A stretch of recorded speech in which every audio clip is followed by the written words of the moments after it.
আউযুবিল্লাহি মিনাশ শাইতানির রাজিম। বিসমিল্লাহির রহমানির রহিম। আমি আজ আমার নিজের ব্যক্তিগত জীবন এবং এর সাথে পবিত্র আল কোরআনের সম্পর্কের বিষয়ে কয়েকটি কথা খোলামেলা স্বীকার করছি বা শেয়ার করছি।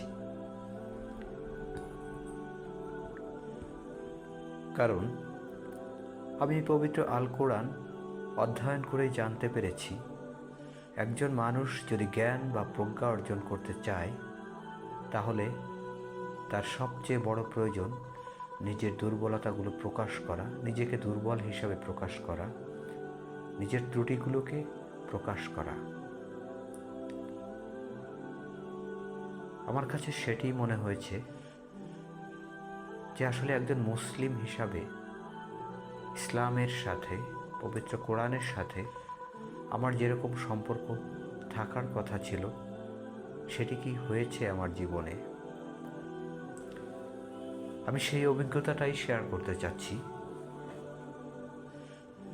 এবং অন্যদের সাথেও শেয়ার করছি এজন্যই, যাদের অভিজ্ঞতা ঠিক আমারই মতো, আমি মনে করি তাদের এখন নতুন করে চিন্তা ভাবনার প্রয়োজন আছে।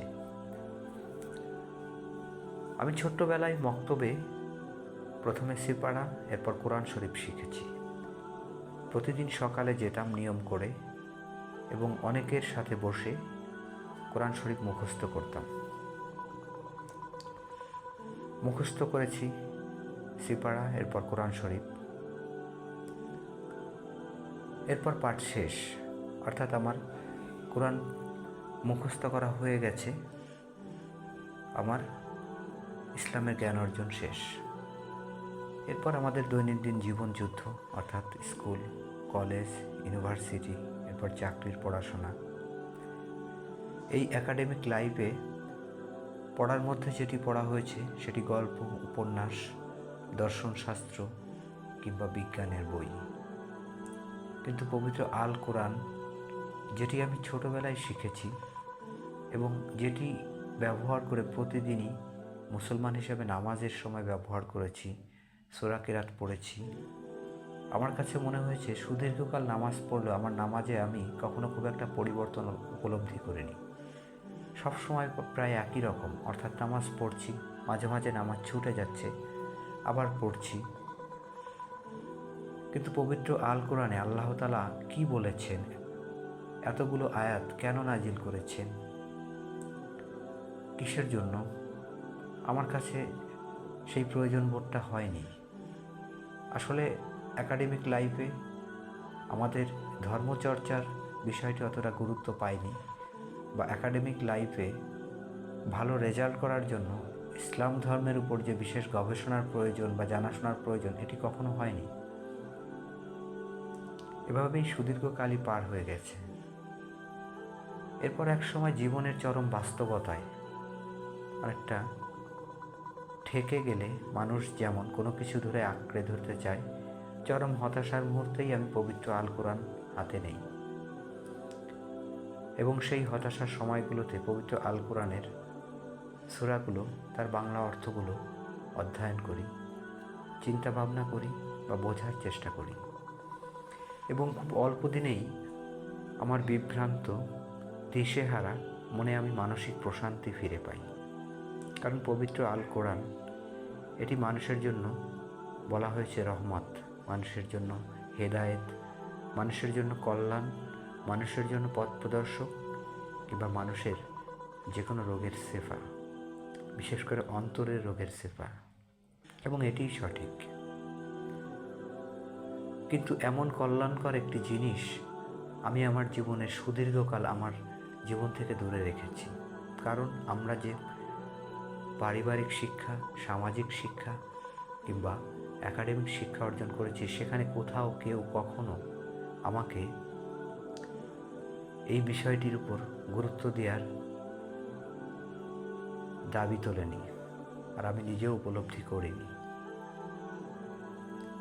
দ্বিতীয় জিনিস হচ্ছে, শয়তান আমাদের প্রকাশ্য শত্রু। মানুষের জন্মের শুরু থেকে শেষ সময় পর্যন্ত শয়তান একজন মানুষের পেছনে লেগে থাকে, কুমন্ত্রণা দেয়, কুমন্ত্রণার মাধ্যমে তার অন্তরে বক্রতা সৃষ্টি করে, তার চিন্তা চেতনার মধ্যে প্রভাব বিস্তার করে, তাকে দিয়ে সেই কাজগুলো করায় যে কাজগুলো একজন মানুষ তার নিজের উপর জুলুম করার জন্য করে। এবং এই শয়তানের অস্তিত্ব বা শয়তানের এই কর্মকাণ্ড সেটিও ওই পৃথিবীর কোনো বই আমাকে জানাতে পারেনি, সেটি পবিত্র কোরআন জানিয়েছে।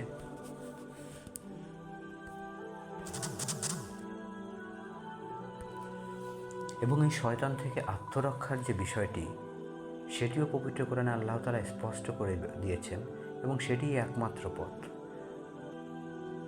যদি সেই পথ কেউ গ্রহণ করতে না পারে, তাহলে তার পক্ষে সম্ভব নয় এই বাস্তব জীবনের জ্ঞান অভিজ্ঞতা দিয়ে শয়তানের কুচক্র থেকে নিজেকে প্রতিরোধ করা। কারণ আল্লাহ তাআলার কথা সত্য, এবং তিনি যা বলেছেন তার কোনো কথার হেরফের হয় না। এবং আল্লাহ তাআলা পবিত্র কোরআনে শয়তান থেকে নিজেকে বাঁচার জন্য তার কাছে আশ্রয় চাওয়ার কথাই বলেছেন। তিনি পরিষ্কারভাবে বলেছেন, আল্লাহ তাআলা যদি মানুষকে আশ্রয় না দিতেন, তাহলে মানুষদের অধিকাংশই শয়তানের অনুসরণ করে জাহান্নামী হতো। এই বিষয়গুলো চিন্তার দাবি রাখে, এবং এগুলো একমাত্র পবিত্র আল কোরআন থেকেই পাওয়া সম্ভব। আর একটি অভিজ্ঞতার কথা আমি বলতে চাই। আমরা আমাদের দৈনন্দিন জীবনে এখন যেহেতু সোশ্যাল মিডিয়ার যুগ, আমরা প্রতিনিয়ত প্রচুর বিজ্ঞ, অভিজ্ঞ এবং নামি দামি ওলামায়ে কেরামদের ওয়াজ নসিহত শুনতে পাই। আমি মনে করি ওলামায়ে কেরামরা পবিত্র আল কোরআনের বিষয়ে অত্যন্ত অভিজ্ঞ। ওনারা হাদিস, ইসলামের ইতিহাস এসব বিষয় নিয়ে ব্যাপক গবেষণা করেন, এবং এ কারণে ওনাদের জ্ঞান, অভিজ্ঞতা এবং বিজ্ঞতা প্রশ্নাতীত। ওনাদের উপদেশগুলোও সঠিক। কিন্তু এই উপদেশগুলো আমরা প্রতিনিয়ত পাচ্ছি মিডিয়ার মাধ্যমে, কিন্তু এটা কি আমাদের অন্তরকে পরিবর্তিত করতে পারছে?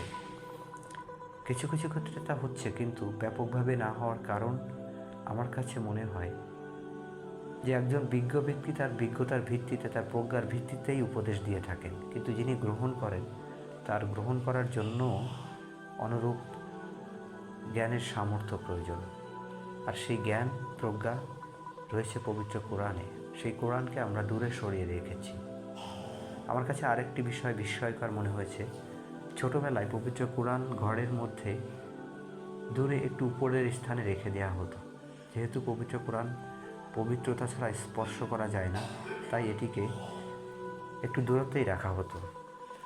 আর যেহেতু মানুষ দৈনন্দিন জীবনে কর্মকাণ্ডে সবসময় ব্যস্ততার মধ্যে থাকে, এবং ইসলামী অনুশাসনের মধ্যে বড় না হলে পবিত্র কোরআনের সাথে মানুষের সম্পর্ক সেইভাবে গড়ে ওঠে না।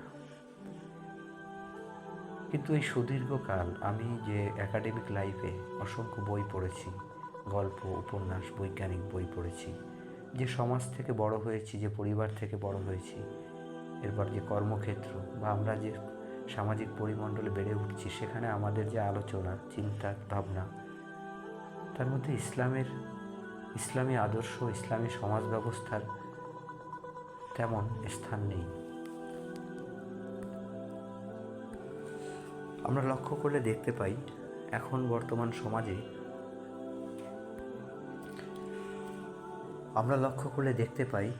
যে অনেক কলেজ, ইউনিভার্সিটির টিচার, ডক্টর, ইঞ্জিনিয়ার, বাংলাদেশ সহ সারা বিশ্বের অনেক ব্যক্তি এখন ইসলামিক স্কলার হয়ে উঠেছেন, এবং তাদের এই ইসলামিক স্কলার হয়ে ওঠাটা, এর মধ্যে অস্বাভাবিক কোনো কিছু নেই। তারা ইসলামকে ভালোবেসে নিজেদের গণ্ডি বেরিয়ে এসে পবিত্র কোরআন নিয়ে গবেষণা করেছেন, হাদিস নিয়ে পড়াশোনা করেছেন, চিন্তাভাবনা করেছেন, যার ফলে তারা অত্যন্ত বাস্তবমুখী, প্রায়োগিক ইসলামিক লেকচার দেন, এবং যা দিয়ে অনেক মানুষ উপকৃত হয়। কিন্তু সেটি সংখ্যায় খুবই সীমিত। এবং এখানে আমার অভিজ্ঞতা এরকম যে আমাদের দেশে যারা ইসলামিক লাইনে পড়াশোনা করেন তারা ব্যতীত বাংলা বা ইংলিশ মিডিয়ামে যারা পড়াশোনা করেন, তারা মুসলিম হওয়া সত্ত্বেও তাদের অধিকাংশ জীবনের অভিজ্ঞতা আমার মতোই, যে তারা সূরা মুখস্থ আছে তাই দিয়ে তারা নামাজ পড়েন, কিছু জিকির আজগার যেগুলো জানেন, তার বাংলা অর্থও হয়তো জানেন, সেগুলো অনুশীলন করেন, উপকৃত হন, কিন্তু তার সংখ্যাটাও খুব নগণ্য এবং অধিকাংশই আমার কাছে মনে হয়, আমি যদি ভুল বলে না থাকি, আমার মতোই অভিজ্ঞতা। কিন্তু পবিত্র আল কোরআন পড়ার পর আমার কাছে মনে হয়েছে যে এই কোরআনকে বলা হয়েছে মানুষের জন্য সুসংবাদদাতা, আলোকবর্তিকা, মানুষের জন্য রহমত, মানুষের জন্য কল্যাণ, মানুষের জন্য হেদায়েত, মানুষের জন্য সেফা,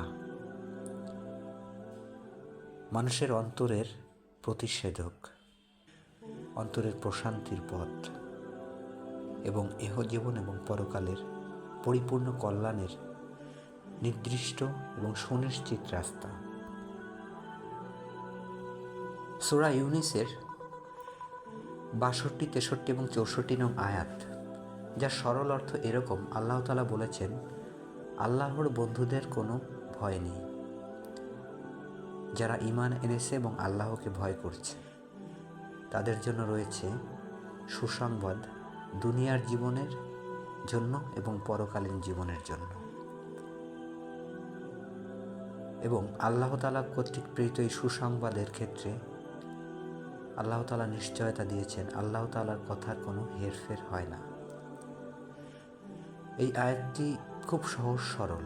একজন মানুষ যদি একটু চিন্তা করে বুঝতে পারে আল্লাহ তাআলার বন্ধু হওয়ার জন্য প্রয়োজন আল্লাহ তাআলা যে সকল বিষয়ের প্রতি ঈমান আনতে বলেছেন তার প্রতি দৃঢ় বিশ্বাস স্থাপন করা,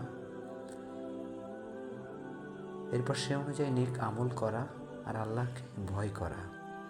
আর এর প্রতিদান হিসেবে আল্লাহ তাআলা পরিপূর্ণ নিশ্চয়তা দিয়ে দিয়েছেন এই দুনিয়ার জীবন, পরকালের জীবন।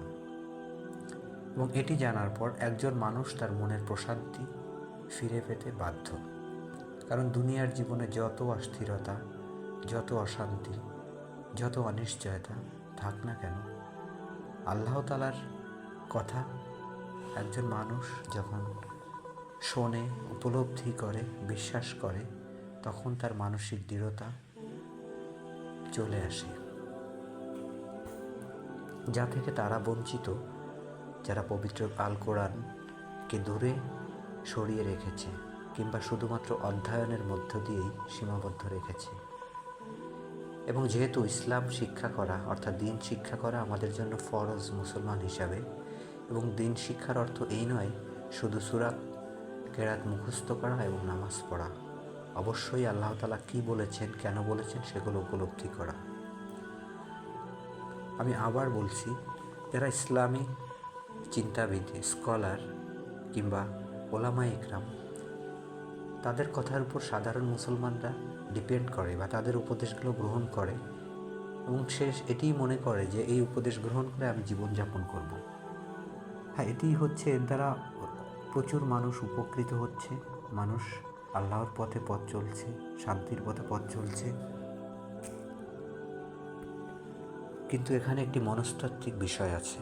যেহেতু আমরা দেখতে পাচ্ছি সোশ্যাল মিডিয়ার কারণে আমরা প্রতিনিয়ত অসংখ্য হাদিস, অসংখ্য কোরআনের আয়াত আমাদের সামনে চলে আসছে, আমরা সেগুলো শুনছি, বুঝছি, কিন্তু আমাদের জীবনে তার বাস্তব প্রয়োগ আসলে কি করাতে সক্ষম হচ্ছি?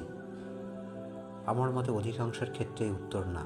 এবং এই না হওয়ার কারণ হচ্ছে যারা উপদেশ দেন তারা নিঃসন্দেহে বিজ্ঞ, তারা কোরআনের উপর, হাদিসের উপর, ইসলামিক ইতিহাসের উপর প্রখর জ্ঞান রাখেন এবং তাদের উপদেশ নিঃসন্দেহে সঠিক। কিন্তু যিনি উপদেশ গ্রহণ করছেন তারও সেই উপদেশ গ্রহণ করার সক্ষমতার বিষয় রয়েছে। আর সেই সক্ষমতা জ্ঞান বা প্রজ্ঞা অর্জন করার জন্য প্রয়োজন জ্ঞানের যে মহাসমুদ্র, সেই পবিত্র আল কোরআন এবং নবীর যে সহিহ হাদিস, সেগুলো অধ্যয়ন করা এবং সেগুলো নিয়ে চিন্তা ভাবনা করা। কারণ এর মাধ্যমেই মানুষের অন্তরে পরিবর্তন হবে, মানুষের অন্তরে দৃঢ়তা আসবে, মানুষ সৎকর্মশীলদের অন্তর্ভুক্ত হবেন। আল্লাহ তাআলা এমন কথাই বলেছেন যেটি আপনি যদি পবিত্র কোরআনের সূরাসমূহ পড়েন, কোথাও না কোথাও দেখবেন এরকমটিই রয়েছে। অর্থাৎ সব বিষয় সুস্পষ্টভাবে বলা হয়েছে। পবিত্র কোরআনের আরেকটি বৈশিষ্ট্য আমি বলতে চাই যে কোনো একটি সূরায় আল্লাহ তাআলা অনেকগুলো আয়াত নাজিল করেছেন। সেই আয়াতের প্রথমে আল্লাহ তাআলা সেই আয়াতের মাধ্যমে মানুষকে বুঝিয়েছেন ভালো কোনটি, মন্দ কোনটি, কোনটির পরিণাম কী। এরপর বিভিন্ন ঘটনা, বিভিন্ন অতীত ইতিহাস বর্ণনা করেছেন এবং বর্ণনার শেষে আল্লাহ তাআলা মানুষকে কঠোরভাবে বা স্ট্রিক্টভাবে নির্দেশ দিয়েছেন। অর্থাৎ আল্লাহ তাআলাও মানুষকে হিদায়াতের জন্য হিদায়াতের বাণীকে তার জ্ঞানের আলোকে সুন্দরভাবে উপস্থাপন করেছেন এবং তিনি বলেও দিয়েছেন মানুষ যেন পথ খুঁজে পায় বা সঠিক পথ পায়, এবং এটিই সত্য। এই পবিত্র কোরআন যে আঁকড়ে ধরবে সে কখনোই পথভ্রষ্ট হবে না। কিন্তু এটি আমার জন্য সত্যিই আফসোসের, এবং আমি মনে করি